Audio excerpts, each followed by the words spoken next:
Hello and welcome to Who's the Bossk?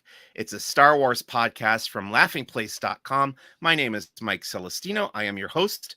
I am the lead Southern California reporter and editorial director for Star Wars content at Laughing Place. This is episode number 197 of Who's the Bossk, and we will be discussing the latest episode number 6 of the live-action Disney Plus series from Lucasfilm, Star Wars, The Acolyte.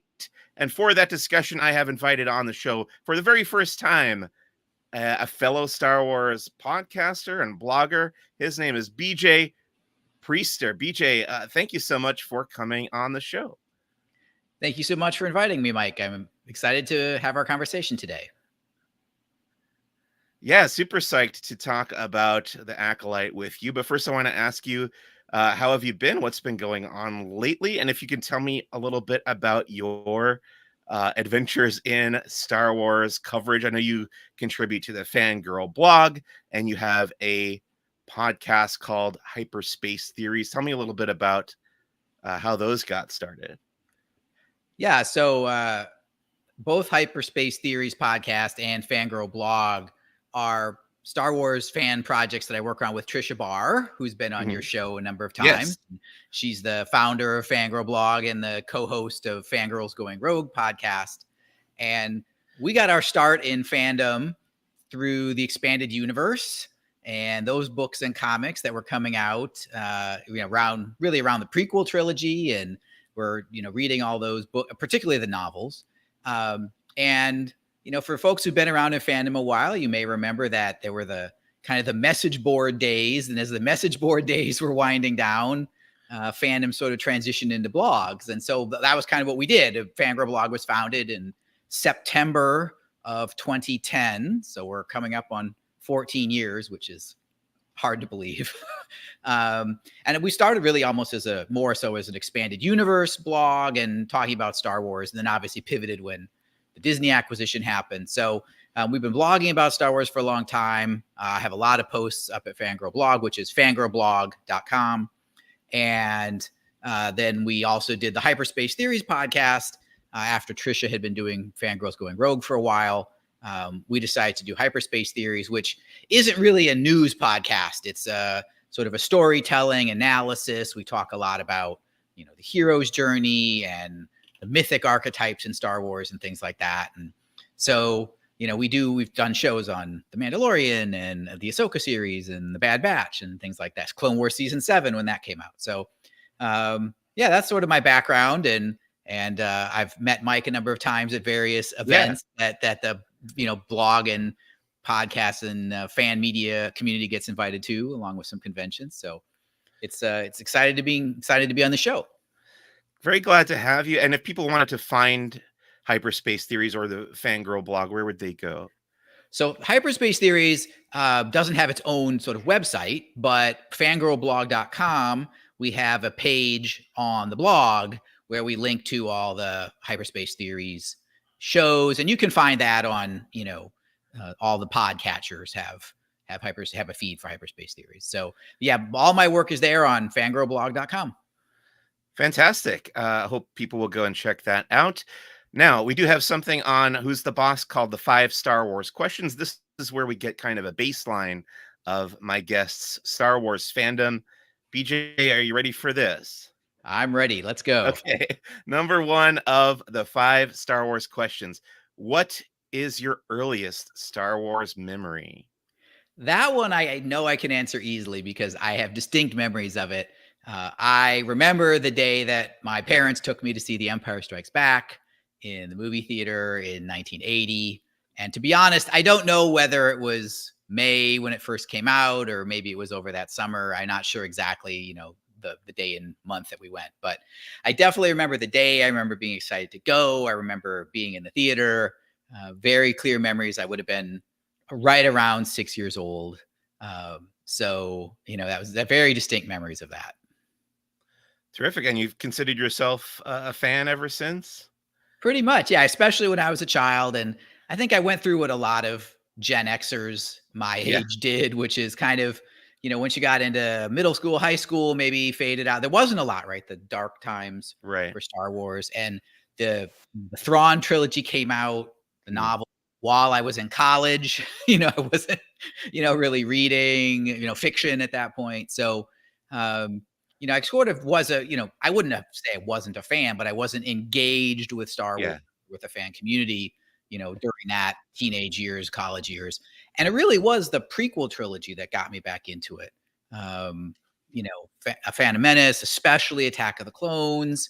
And that's what got me into the message boards, partly looking for spoilers, but also, the speculation, the fan analysis, the discussions, and the fan fiction community as well, not just the analysis community. So it was, that's sort of been my trajectory. And then I've been since 2002, I would say, an active participant in the online fandom.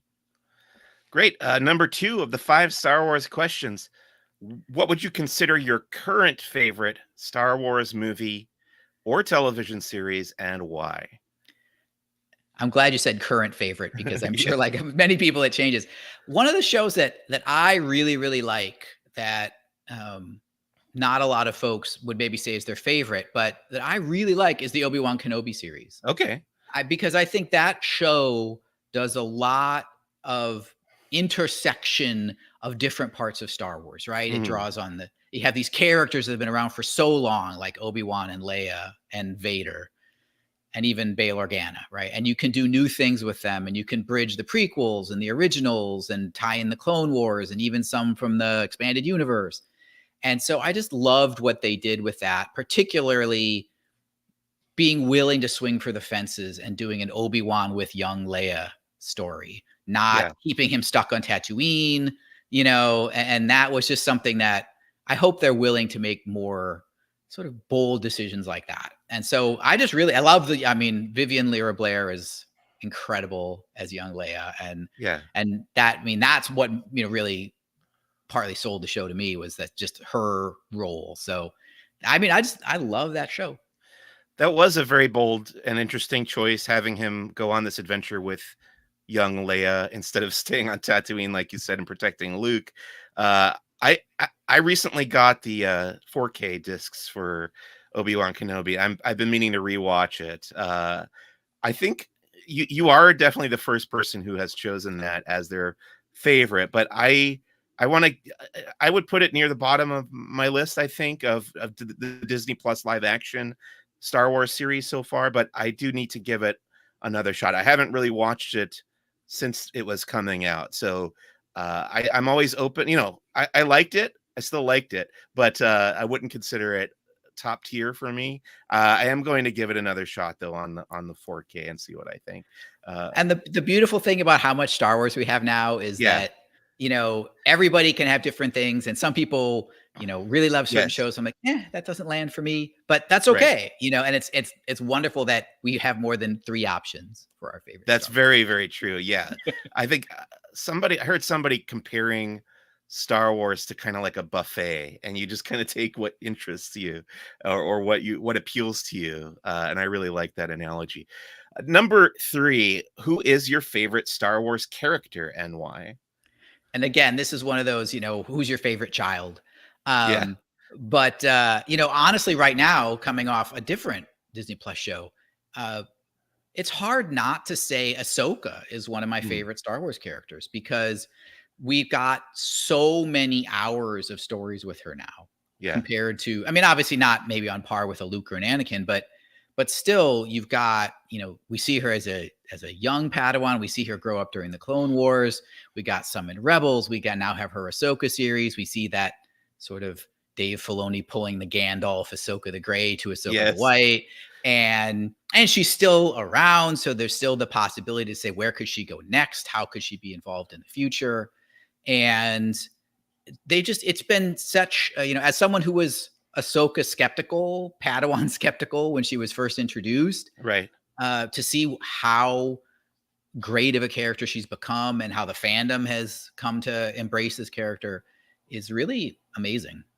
It is amazing, and I think we can probably agree that she's one of the most popular, if not the most popular character that's been introduced in the 21st century of Star Oh, Wars yeah. storytelling.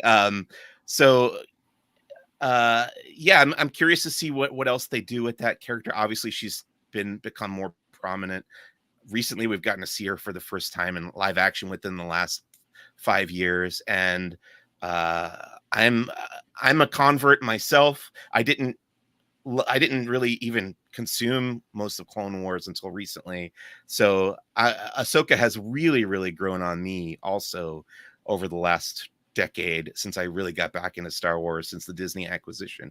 And yeah, always curious to see what they're going to do going forward with Ahsoka. So number 4, if you happen to live in the fictional Star Wars universe, where do you think you would fit in? What faction would you belong to? And the examples that I always list are the Jedi Order, the Sith, the Rebel Alliance, the Empire, the Bounty Hunters, the scum and villainy hanging out in the cantina, or anything else you can come up to. What do you think, BJ? Where would you fit in Star Wars? I think a lot of us, I would like to believe I would be a good Jedi, but I'm not sure that's true. I think people who see me with my road rage might worry that I wouldn't necessarily do that. No, I do think the Rebel Alliance actually probably would be something that would be a good fit for me, and in part because most of your audience probably haven't heard my previous podcast stuff. In my day job, I'm a law professor. That's what I do. Okay. I'm a professor. I teach law. I'm a lawyer. I don't practice. I have clients currently, right? I'm not a practicing lawyer, but I'm a law professor.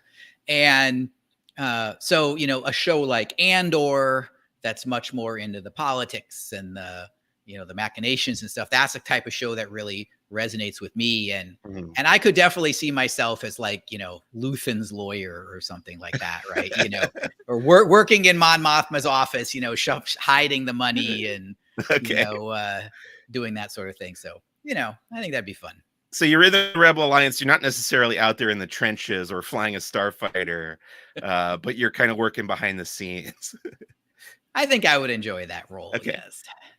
Pretty fun. I like that choice. Number 5, the fifth and the final of the first round of 5 Star Wars questions, is called Impression or Possession. This is where I ask my guest to choose between either doing a Star Wars impression, or you can opt out and simply tell me about a favorite Star Wars possession you may own. What do you think, PJ? Well, I'm going to say go with possession, but okay. And I realized I forgot to get it out to put it on the bookshelf behind me today, but I have a copy of the Revenge of the Sith novelization that I got signed by Matt Stover at Celebration 3 in 2005. And that to me is one of my favorite Star Wars possessions, because that novelization is to me top 5 Star Wars novels of all time, with all the hundreds that we have now, is still one of the very best. And so to get to go there, and Matt Stover did multiple panels at that con, and to get to attend those panels and go to the signing and just get to tell him how much I love the book and have it signed, that to me is one of my favorite. And especially because I was really deeply immersed in the books community at that point, that's one of my sort of most favorite Star Wars items that I have in my collection. People swear by this adaptation, the Revenge of the Sith novelization. I have to admit, I have not read it. I've heard so many great things about it, though. And I will say, I'm not usually the person who's picking up the novelizations. I always prefer, to me, there's so many original Star Wars stories in the novels and otherwise that I haven't read yet that I want to get to before I pick up a novelization. But I may have to check this out, because I've just heard an unending list of great things. Now, Matthew Stover, he's written some other Star Wars stuff too, hasn't he? Yes, he wrote so they were all back sort of the pre-Disney era, but he wrote a Mace Windu novel called Shatterpoint. I have read that and really liked it. Yeah, and he wrote another book a few years later called Luke Skywalker and the Shadows of Mindor. Okay, I don't know that one. Yeah, it's an OT era book that's kind of I would say it's it in some ways it's very gritty Matt Stover novel, but in another level he's really playing into the kind of the 1970s campier side of Star Wars. And it almost is, the frame story is almost like a in-universe holo story of Luke Skywalker, right? Okay. And then you're seeing this. So it's he's a great, and I think feel like he did one more. Oh, he wrote a novel in the New Jedi Order Okay. series too. Yeah, Shatterpoint really enjoyed it. It was like Hearts of Darkness or Heart of Darkness, the book that inspired Apocalypse Now, but in Star Wars, which I just really loved that idea. And of course, you get to spend a bunch of time with Mace Windu. Very, very well written novel. So yeah, I gotta put this Revenge of the Sith novelization to the top of my list because, like I said, it's just everybody seems to love it who's read it. So, and it's maybe, interesting too. I will say because Stover actually joked about this at the convention in 2005. Is he wanted to write a novel about the movie, but not literally just a novelization. So one of the things that he said on his panel was, there are no Wookiees in this book, right? Because there's all the Kashyyyk stuff, right, that happens in the movie. Okay, yeah. And in the novel, he's like, nope, this novel is the story. It's Obi-Wan and Anakin, right? And so the whole that Kashyyyk subplot is not even in the novel because he doesn't take that diversion for Yoda and all those characters. So obviously all the core stuff from the movie is there, but he really said, like, I'm not just doing a scene for scene, prose version of the movie. It's taking the movie and sort of what you said on the flip side of he took Heart of Darkness and made it into Shatterpoint. What he said in 2005 was he wanted this novelization to be almost like the book that the movie was based on. Even though, of course, it was created in the other order, right? So you would read it and be like, George Lucas read this, and that meant he wanted to make a movie of it, and obviously the movie's going to be different. So anyway, it's a very different. Its core story is the same, but you don't just feel like, oh, I'm reading a prose version of the movie. So now, do you recall if this novelization came out before the movie hit theaters? Was this one of those? It did. It came out in April. Whatever that would have been, 3, 4, 5 weeks before the movie. Yeah. So you could have gone and picked that up and read it and not had any idea that Yoda was friends with Chewbacca. Exactly. That's not in the book. It's literally not in the book. Okay. All right, let's move on to Star Wars headlines for this week. First off, I just want to mention the 2 comic books that came out. Do you follow the Star Wars comics, VJ? I do. I have a pull list at my local shop, and great. I'm not as caught up on all of the different lines, but I am a comics reader. Yeah. Great. So this week we actually got the first issue of a brand new Star Wars miniseries called Star Wars Inquisitors, which is following the Grand Inquisitor and the Inquisitorius, as they're called, in the years following Order 66 and the Jedi Purge. I really like this. I just read this today and wrote my review over at laughingplace.com. Very excited about this. I think it's going to be a 4-issue miniseries, but we're also introduced to a new Jedi Knight who survived Order 66, who is being hunted by the titular Inquisitors. Really great stuff from writer Rodney Barnes, so I recommend checking that out. And then I just read before we started recording here, The High Republic Phase 3, number 9 by Kevin Scott, and he's always great. Kevin, did you check either of these out yet? I haven't had a chance to go today because we're recording on a Wednesday, but yes. All right. They'll be waiting for me when I go. Great. Yeah. Recommend both of these comics today that came out this week.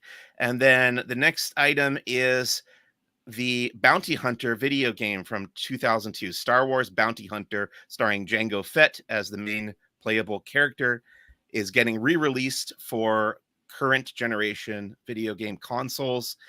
The game will be released on August 1st, and there's a re-release trailer that you can go and watch right now on YouTube. Do you recall this game? I never played this one. For whatever reason, I skipped it. Yeah, but it looks cool from the trailer. I remember seeing stuff about it back then, 22 years ago. So this might be an opportunity for both of us to pick this up and check it out. Does that appeal to you? It's fun. It is fun to play some of those classic games, especially when they upscale them. Right. It's really kind of neat. New Lego sets were revealed and announced by very popular toy company Lego.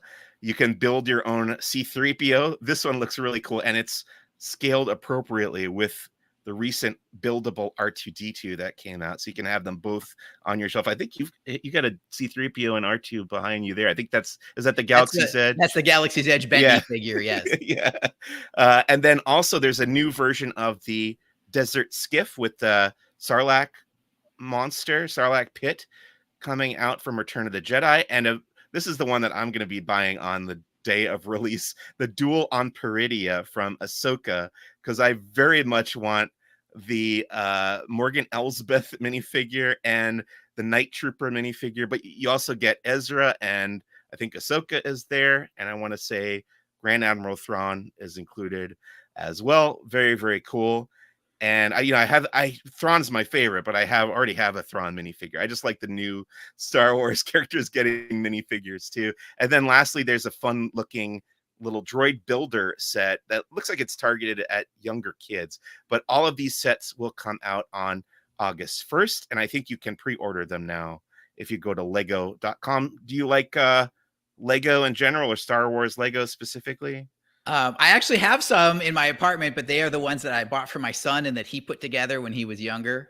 Okay. So I'm not a Lego collector myself, but I definitely have a lot of friends who are, and it's a really fun phenomenon to think of, how much they release every year, and watching all these new, I mean, to think that you have a Lego set from a live action Disney Plus, Ahsoka series is, I mean, you got a Night Sister, right? I mean, minifigure is just incredible.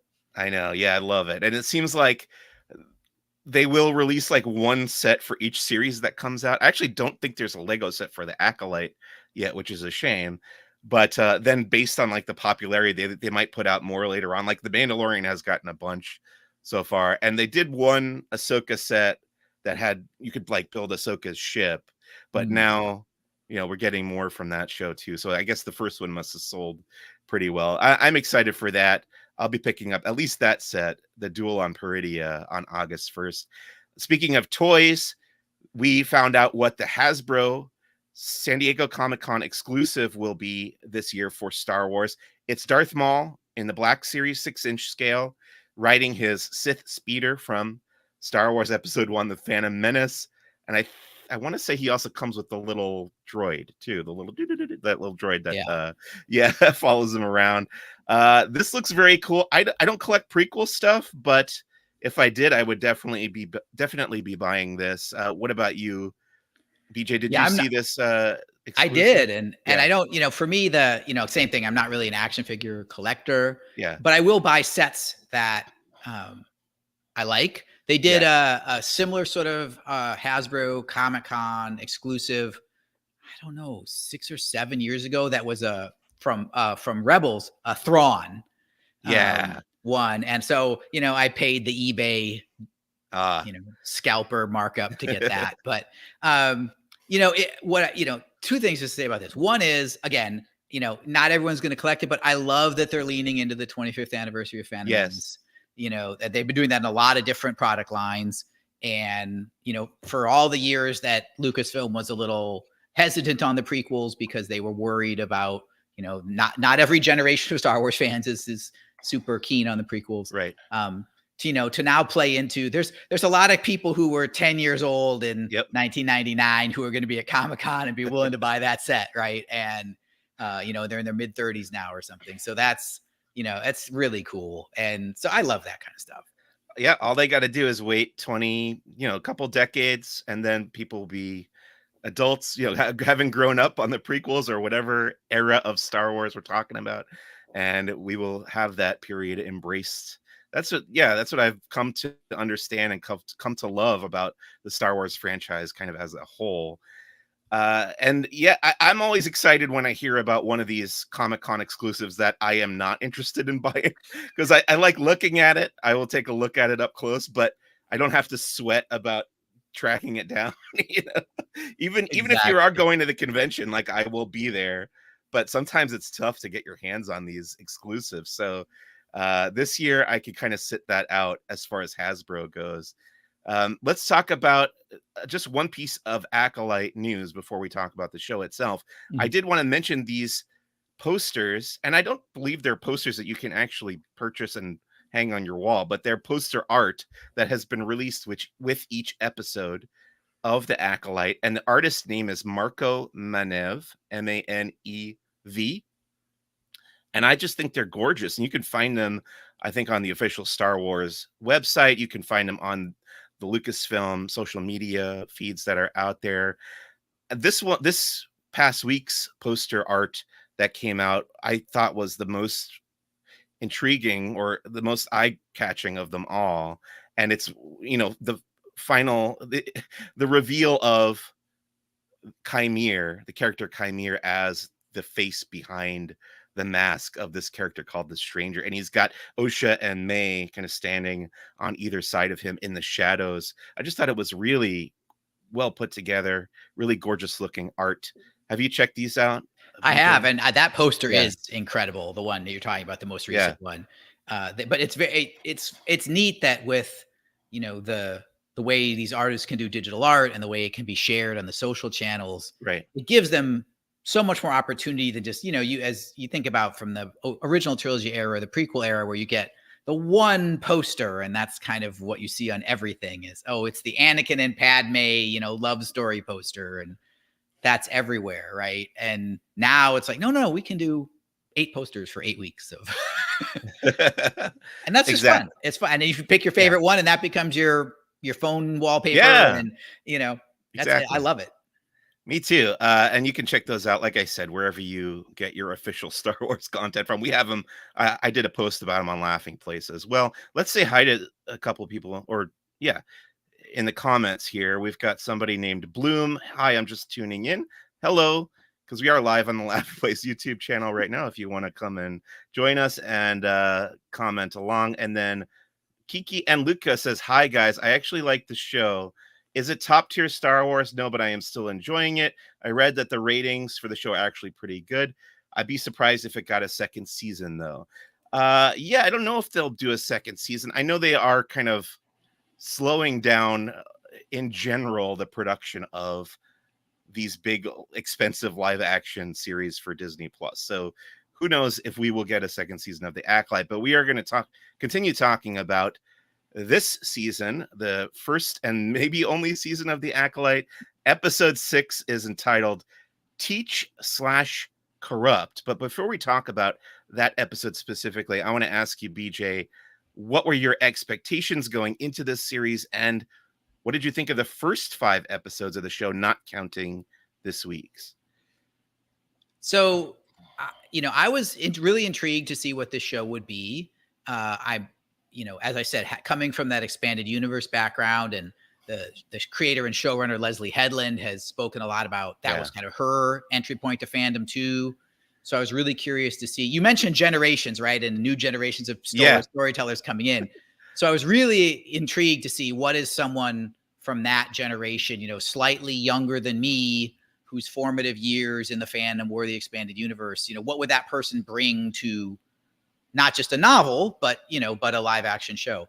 Yes. And I'm also not, I have a lot of the material, but I'm way behind in reading the High Republic publishing program. Mm-hmm. I'm generally kind of familiar with the era and sort of the premises and ideas of sort of, the Jedi in their heyday, but also sort of setting the groundwork for how we get to the prequel trilogy and how they become flawed.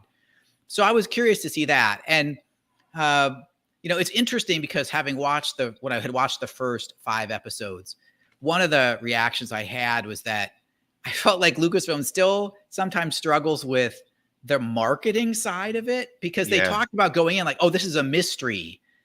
And after watching a couple episodes, I'm like, it's not a mystery. Like, in terms of the label, right? Like when you say a show is a mystery, it means the characters are solving a mystery, right? Which is not really what happens after the first episode of the show. Right. But it is a show that has a lot of questions and a lot of things the audience doesn't know, and a lot of things that are spooling along as we go. So I just feel like, I'm befuddled why they hid the fact that there were twins, because they revealed it so early. And, so all the marketing implied that there's one character, that May is the only character and she's the assassin. And then you find out. So I just, with all the duality and light and dark and stuff in Star Wars, I don't know why they didn't just come out and say, this is good twin, bad twin, Star Wars. So I just don't know, for me, it was a little jarring to have the story that unfolded not be kind of what I expected, in the sense of what the pre-launch narrative or marketing suggested it would be. But I mean, I can set that aside. I'll accept it for what it is, but just I sort of expected kind of one thing and got something different. But I've been enjoying it overall. There are certain parts I like better than others. I think some of the one of the things that I've noticed, and Trisha Barr and I will talk about this in Hyperspace Theories when we do an episode on the show on that. If you look at the credits of these episodes, all of the episodes have multiple credited writers, which means they did a lot of rewrites on this show. And as someone who's, thinks a lot about that, pays attention to that, edits things and closely analyzes sources for my job, I can see a lot of the seams of the rewrites and the edits in the show. And again, that doesn't necessarily affect your enjoyment unless you let it. But, if you think about a show like Andor, that's very tightly written, very, single writer credits in every episode. The character arcs are very clear. The plot arcs are very clear. When you compare Acolyte to that, like I said, I see some of the seams where some of the characterization doesn't necessarily feel as consistent, or the plot doesn't feel as consistent. But again, that's just my approach to these things. I like to analyze that part of all storytelling that I watch, not just Star Wars. So I have my criticisms on that front of things, of weaknesses that I would say, oh wow, it's too bad you didn't tighten that up. But it's really neat to see a show with a lot of Jedi. It's neat to see. I mean, the last two episodes have been my favorites. 5 and 6 have been my favorites of what we've gotten so far. But yeah, so that's kind of where I was coming into to teach/corrupt, which, to make the point, we've got these dual titles when the twins are separated. And then and then the episode titles have a single word when the twins are together. So I did not make that connection. Yeah. So the first two episodes, they're separated, and then the flashback episode, obviously they're together. Yeah. And this episode, day and night. Okay. They're on the same planet anyway. They're not really together for all of it, but anyway. Interesting. I did not make that connection. That's a pretty good observation. I want to go back to what you were saying about the marketing, because when you said we didn't know about the twins going in, that immediately made me think of what we were talking about earlier with Obi-Wan Kenobi, and also The Mandalorian, because with both of those shows, we didn't really know what the story was going into the show. When I watched the premiere of Obi-Wan Kenobi at Star Wars Celebration in the big arena at the Anaheim Convention Center, and when little Princess Leia shows up, there's a big gasp, oh, we're on Alderaan. We didn't know that before that show started. And the same thing is true with Grogu, one of the, what we would call Baby Yoda back then.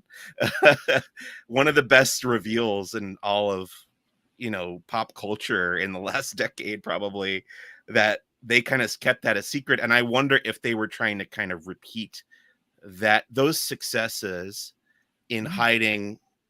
Now, is it the same?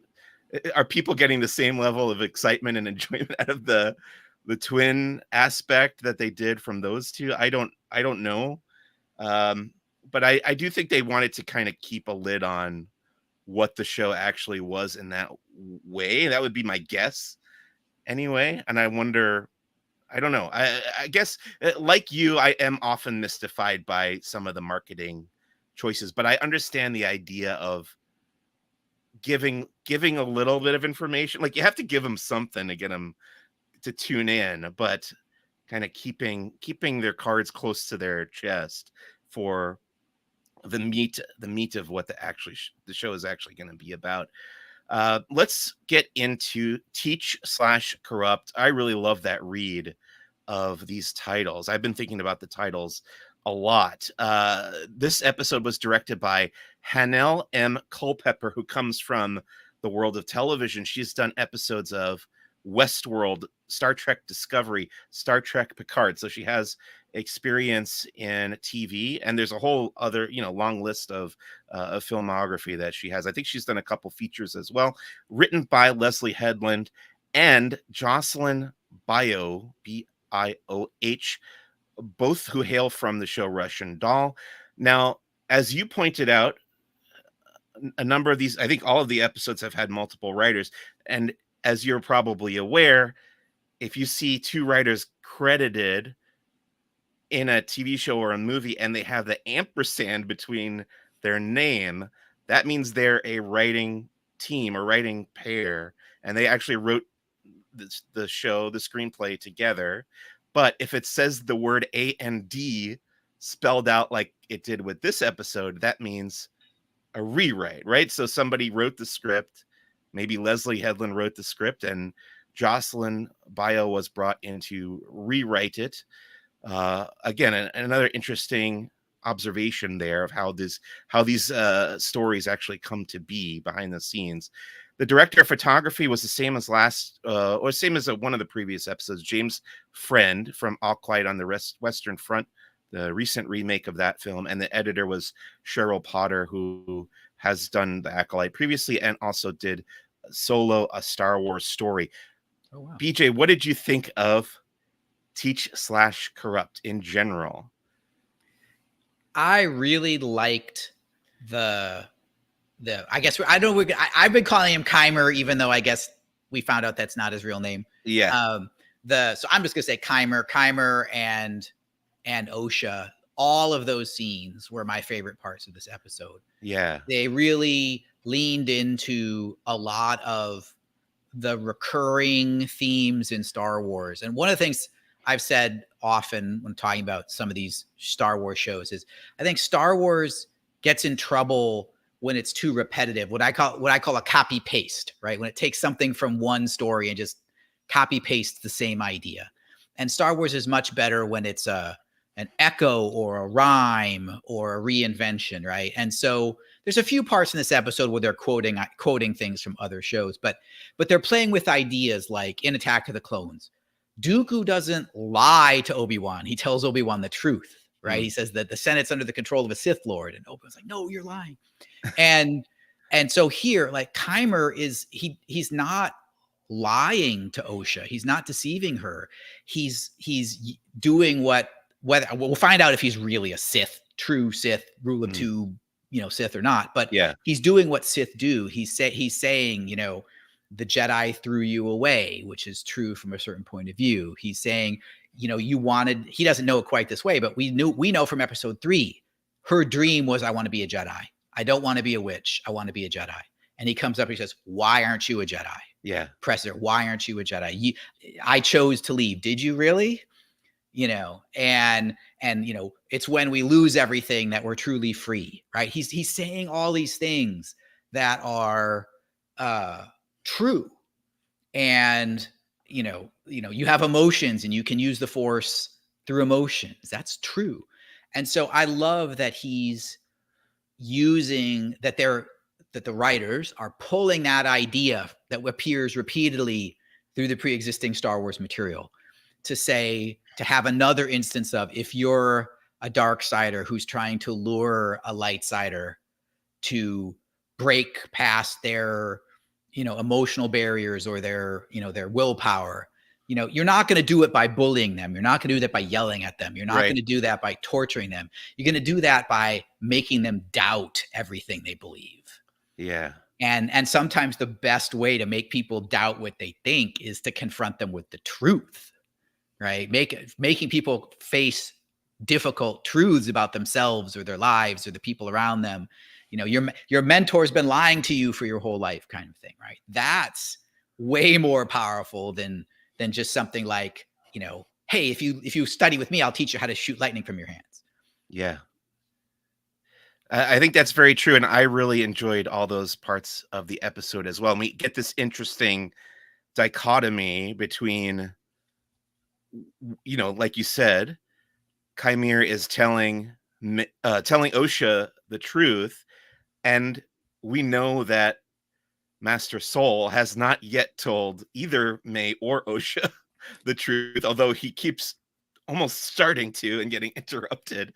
Though I think probably in the next episode we're going to find out what that truth actually is. And yeah, basically we're seeing, I guess, what we could call a master swap here, right? So it's Osha and May spending time with each other's master and finding out what they're all about. And Osha wakes up on this island planet that I think we are meant to draw a parallel here between what this island looks like and where we saw Rey and Luke Skywalker in The Last Jedi. I think it looks too similar to be a coincidence, but I don't know if I believe that it is Octo. Do you?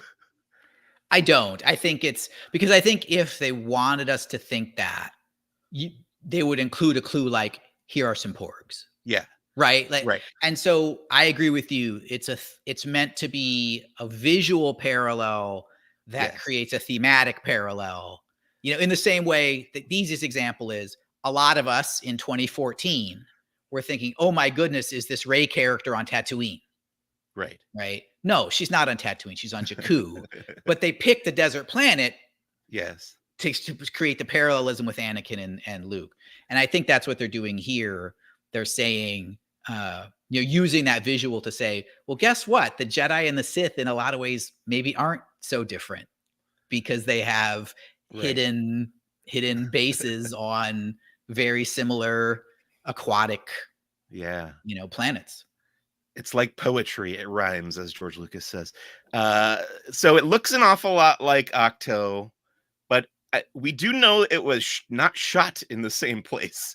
There was a behind the scenes video that came out recently about the locations in Europe. And this one was not shot at the same, because I think that was in Ireland. Yeah. And this one, I want to say it was Portugal. I think right? Portugal, that's correct. Yeah. So similar, but different. And I didn't make this connection right away, I have to admit. I am familiar with the Darth Plagueis novel, but other fans did some digging, and there's a theory floating around that this might be the planet Baldemic, which is from, I think it popped up first actually in a Clone Wars episode and then was heavily featured in the Plagueis novel. And the reason they made that connection, I think, is because of the cortosis vein that Osha spots as she's hanging out in Chimere's cave. And it's interesting that they're again possibly digging into legends for this planet. I don't know. Did you make that connection? Is that something that jumped out at you? It certainly did not, I will admit. But when I saw, as you said, I mean, it's been on various places, social media, Yeah. Reddit, places like that, people making this connection, pointing it out, and with linking the source, linking the Wikipedia page, and you go there and you're like, oh yeah, that seems right. And again, they don't name it on screen, Right. but the reality is it wouldn't 98% of the audience wouldn't know whether it's an existing name. Like, is Kofar an existing planet, or do they make it up for this show? I don't actually know. I suppose I should look it up. I believe that's a new one, but I could be wrong. Exactly. And so, like, it's in that sense, I suppose you could have named it, but again, it's one of those things that feels to me when they say unknown planet. Yeah. There's a way of saying, well, obviously it's unknown. Yeah. Osha. Unknown to who? To Osha, and maybe, I guess, to the Jedi or to the galaxy, right? Like, in the sense, like, I guess you could say like secret Sith lair, right? But yes. Unknown planet, I think, has it's kind of similar connotation. But and going back to the little creatures, we don't see any porgs, or we do get these little I think they're like elephant birds, or I forget, because the official Star Wars Twitter or Instagram feed tweeted out what they were actually described as in the script. And I think the creature's name is Skura, Skura. But yeah, they're neither a porg nor the Thala Siren, which is that big kind of manatee thing that that Luke milks in Right. The Last Jedi. But yeah, again, I think they are drawing the parallel here that there are creatures living on this island planet, but they're not the ones that we're familiar with from that movie. Just kind of as another clue that it's the same but different. But yeah, very intriguing, and I hope that we learn more about this planet in the last 2 episodes coming up. Let's talk a little bit about the other side of this episode, which is May in disguise as Osha hanging out with Soul. And I think the big question coming out of last week was, why doesn't Soul know it's her right off the bat? Why can't he detect that? And they kind of address that in this episode. But what do you think? What do you think the answer to that question is? The answer they gave was quite of my read on it at the end of episode 5. Yeah. Which is the whole fight between Soul and the Stranger was about another dark side trope of Star Wars of get the good guy off kilter, right? Say things that provoke them, get them angry, get them, upset, whatever it is, so that they're imbalanced, and that'll make them weak. And so I sort of had that read of Soul is emotionally traumatized at the end of the 5th episode. And so I just felt like, he's not, his spidey sense would not be operating properly. And also he would have no reason to expect the Parent Trap swap, right? Yes. So he's not, sometimes I think fans can think like, oh, it's like a magic power, or it's like a spidey sense, and like you would catch things subconsciously. And to a certain extent, yes. But again, there's a lot of lore and storytelling in Star Wars that shows like, no, you kind of have to be in balance for the Force to really give you guidance. And so when Soul is so off balance, he's not looking for it, he's not expecting it, and he's off balance. He's got his tunnel vision. We need to get back to the ship. And I sort of knew, I was like, this episode, like, there's no way she's going to sucker him for a whole episode, right? That was not going to happen. But it didn't surprise me that that he was just, you see it like he's slamming his hand on the console, and he's flipping switches. He's just not, he's off balance. I'm so glad you said the Parent Trap, because I dropped that reference last week too, and I'm glad somebody else made that connection as well. And as people have pointed out, Darth Sidious hid in plain sight, working alongside the Jedi Order for so many years. So the dark side clouds all as well. I think we can kind of attribute it to that. Let's talk about kind of the C story in this episode, which is Vernestra Rouault coming from Coruscant. There's a new Jedi character named Mog introduced, played by a British actor named Harry Trevaldwyn, and I think he's known from some stuff that I haven't seen before, but I wasn't familiar with this actor, but he's a lot of fun as Mog. They get a kind of garbled transmission from Soul telling them that, his whole team was wiped out. So Vernestra launches this investigative rescue mission to go back to Kofar and see what happened there. But I don't know. I think that people are theorizing that maybe she might have some connection to Chimere or the Stranger character. What do you think, BJ? What is Vernestra's role in all this going to be? Where do you think that she knows more than she's letting on, or that she will know more when she realizes who is involved here?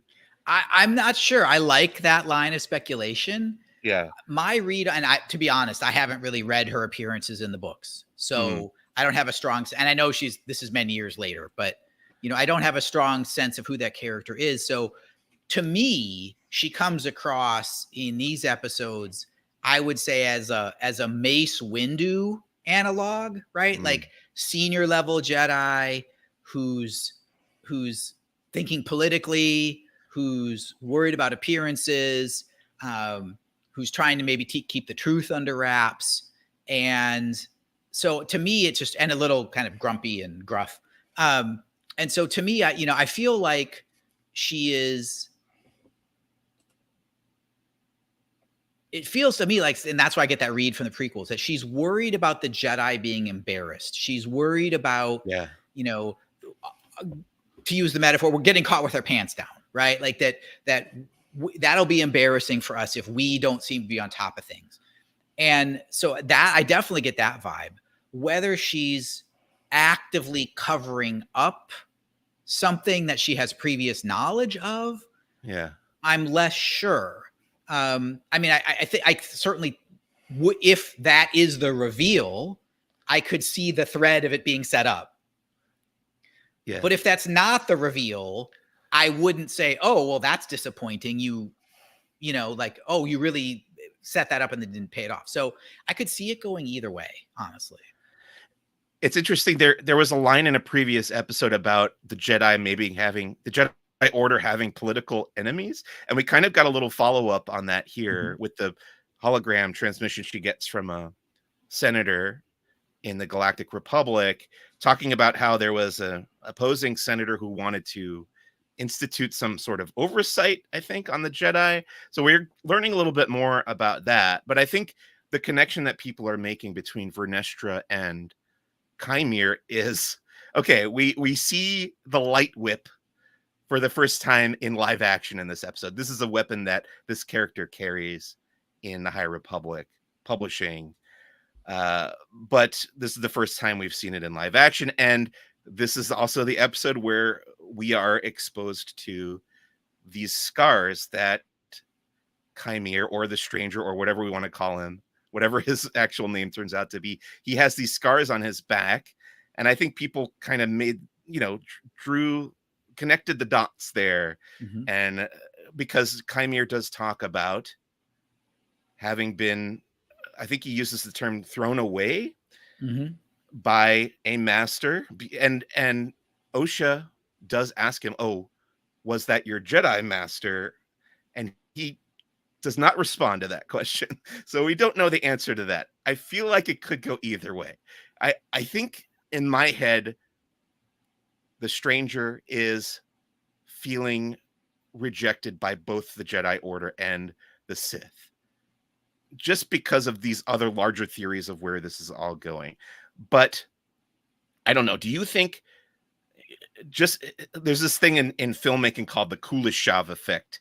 I don't know if you're familiar with this, BJ, where if you put two images next to each other, they will affect how you're interpreting both of those images, right? Like if you put a human face next to a bowl of soup, was always the example. The human face will look hungry, and if you put it next to, I don't know, a dying puppy or something, it'll look sad.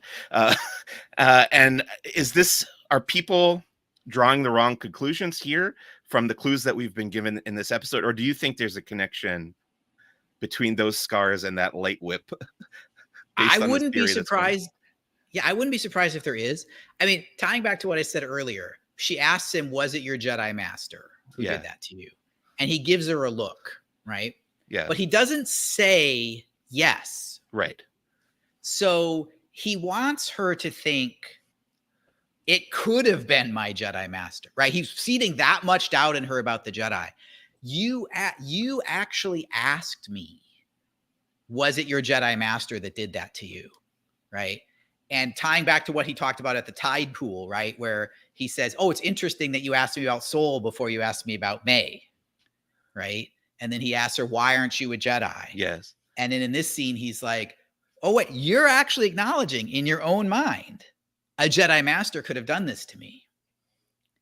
But he doesn't actually say yes. And so in my theory, then going into my theory, I'm like, well, if yes would be a lie, then that's why he didn't say yes, right? Because he's relying on the truth. So anyway, I don't know.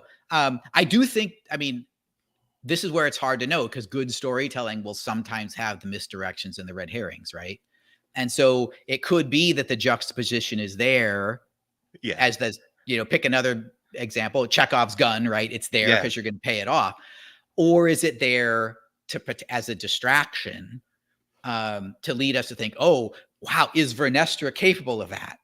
And we get 2 episodes later, and the answer is no, she's not. It was the Sith who did that to him or something, right? Right. So, again, I think it could go either way, but I mean, I think we're meant to think that Vernestra has gone astray from what the Jedi should be, because she's thinking about politics, she's thinking about appearances, she's thinking about how this is going to look, and she's not thinking about what's the right thing to do, right?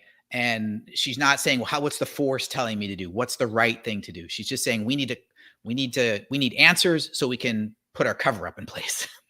Yes. And that's not how a Jedi is supposed to be operating.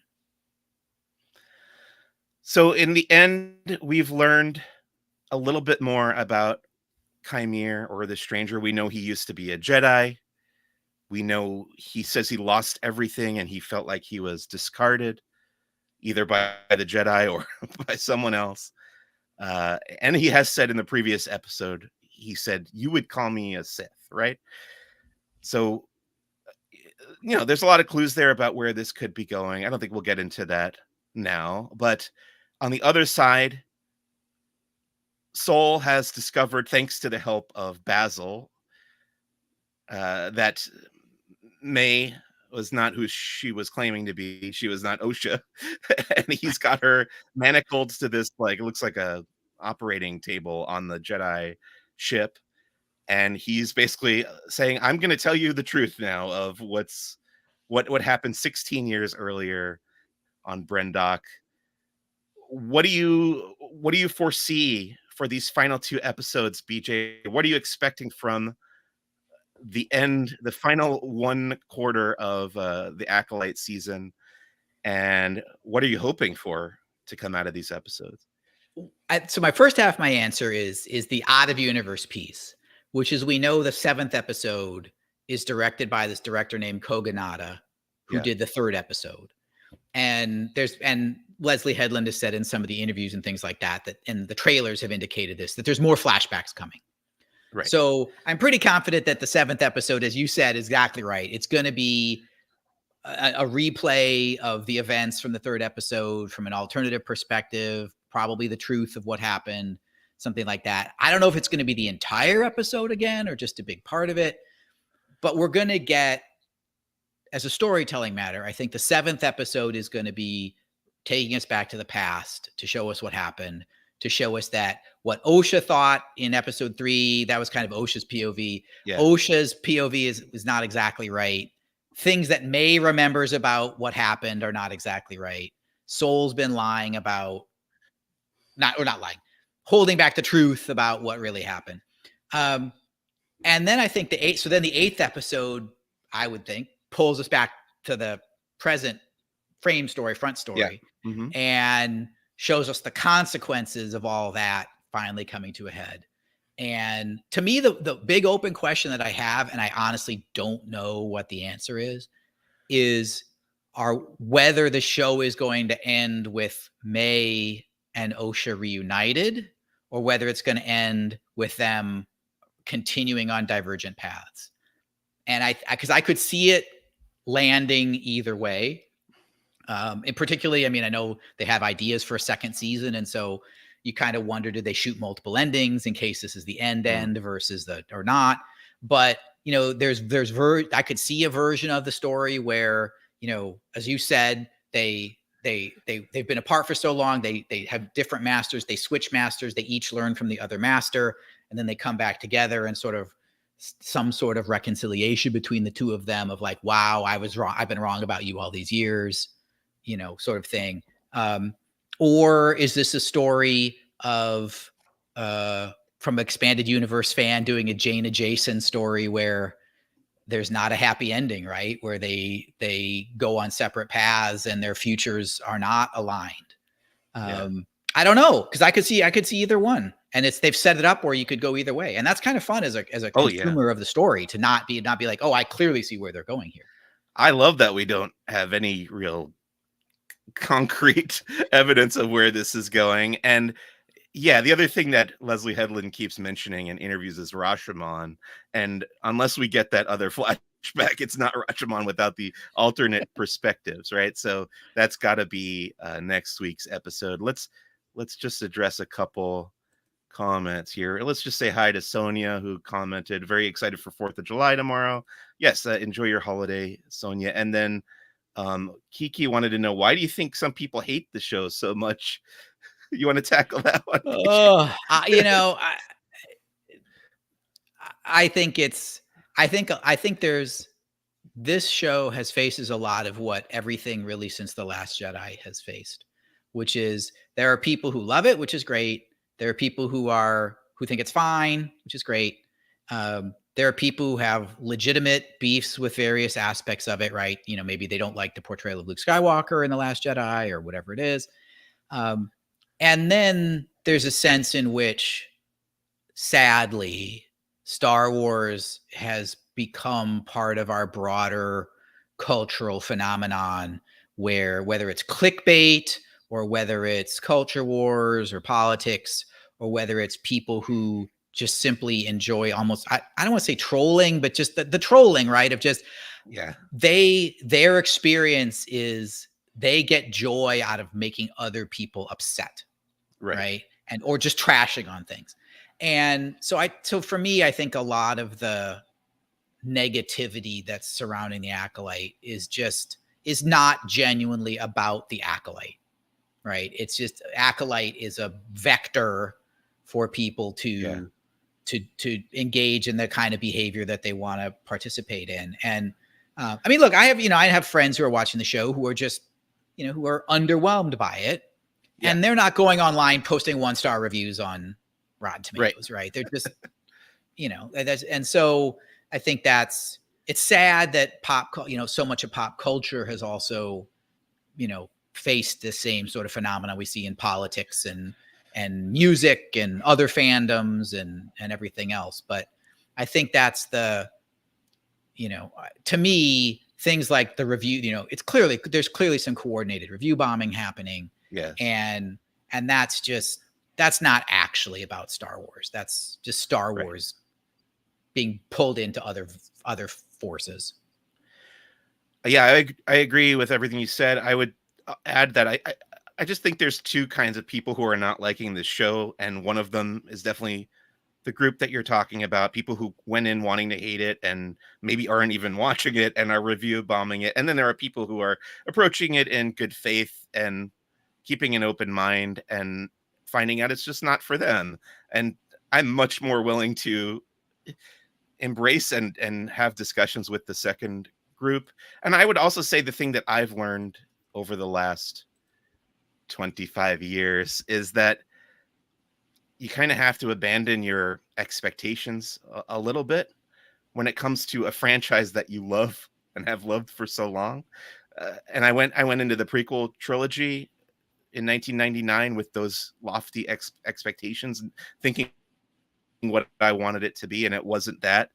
And I have accepted it for what it is since then. And I think, like, if you are a big Star Wars fan and you don't like something and it's not what you wanted it to be, there's always something else coming around the corner, be it another TV show or a movie or a book or a comic. And you can always find stuff in there that you do like I said earlier, it's the buffet, so hopefully you can. And if you don't like any of it, I hope that you find something you do like out there as well. Anything else that you would like to say? Yeah.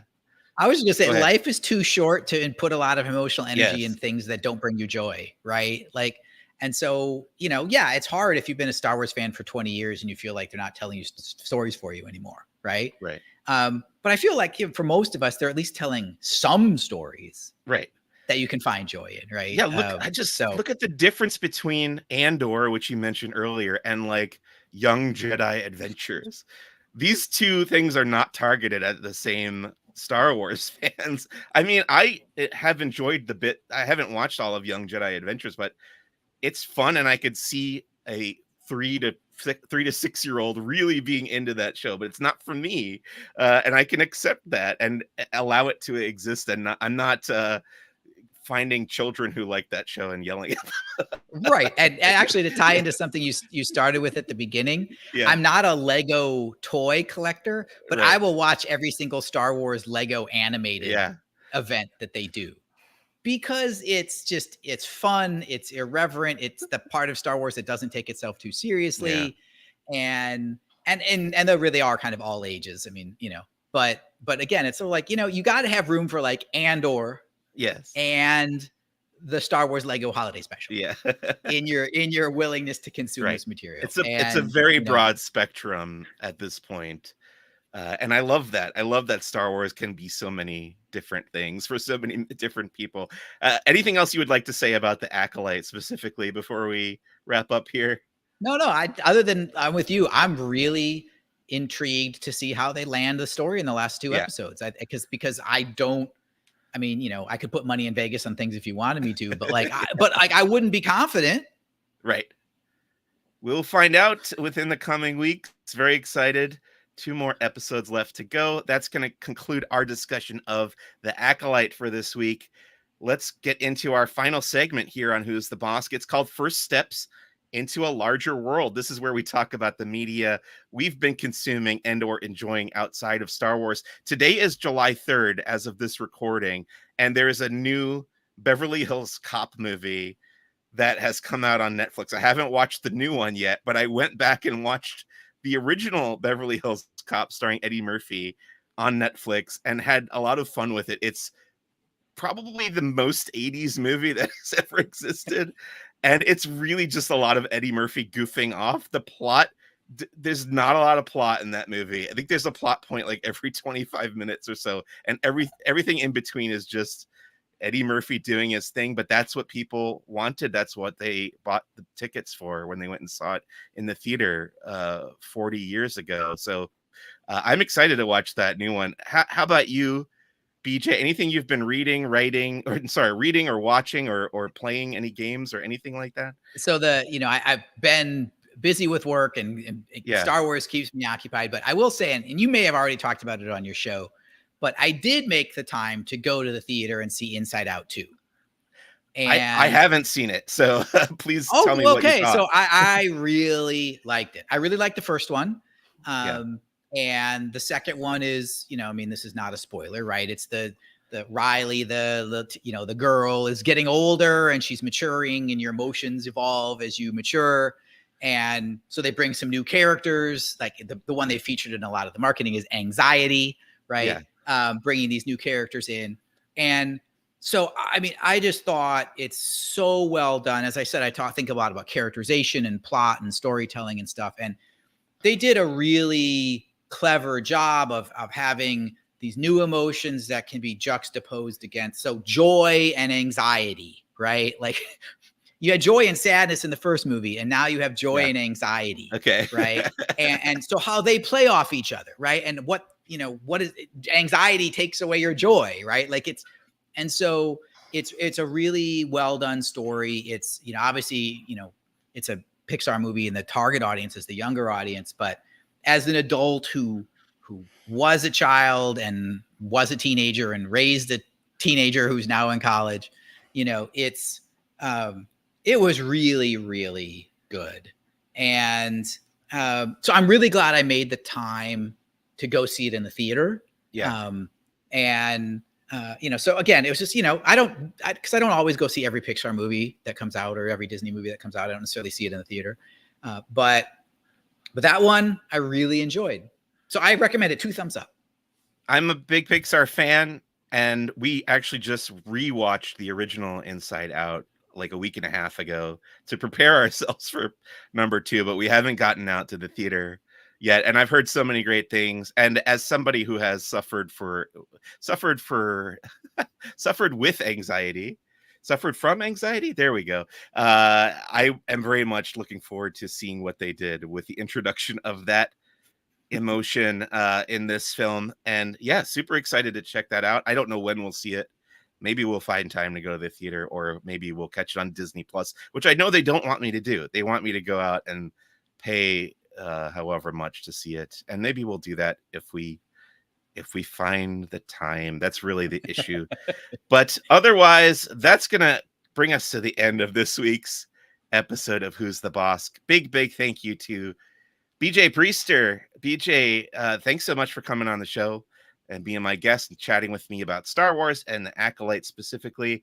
Where can people find you on the internet if you would like them to find you? The best place to find me is what we talked about at the beginning, fangirlblog.com. That's where my writing and podcasting is. I do have some social media accounts, but I'm not especially active there. So Okay. In terms of this show and what we talked about today, fangirlblog.com is where you'll find my thoughts on Star Wars. Fantastic. I hope you'll go check that out there if you're listening. And I would like to plug my other podcast, Pop Culture Explorers Club, that I do with my friend Drew Gergich. And this week's episode is going to be all about Star Trek, which I mentioned earlier as being, I think the director of this week's Acolyte had done some Star Trek stuff. And we talked about the Star Trek franchise in general, of which I am a much more casual fan than Star Wars, but I do enjoy it. So check that out. It's called Pop Culture Explorers Club. Next week on Who's the Bossk, we will be talking about the 7th episode and penultimate episode of The Acolyte. So come back here at the same place. You can watch live on the Laughing Place YouTube channel or listen later on wherever you get your podcasts. I'm on Instagram at Who's the Bossk Pod. And as always, please visit laughingplace.com for all your Disney news and opinions. Thanks for listening and or watching, and thanks to BJ once more. See you next time, everybody. Bye.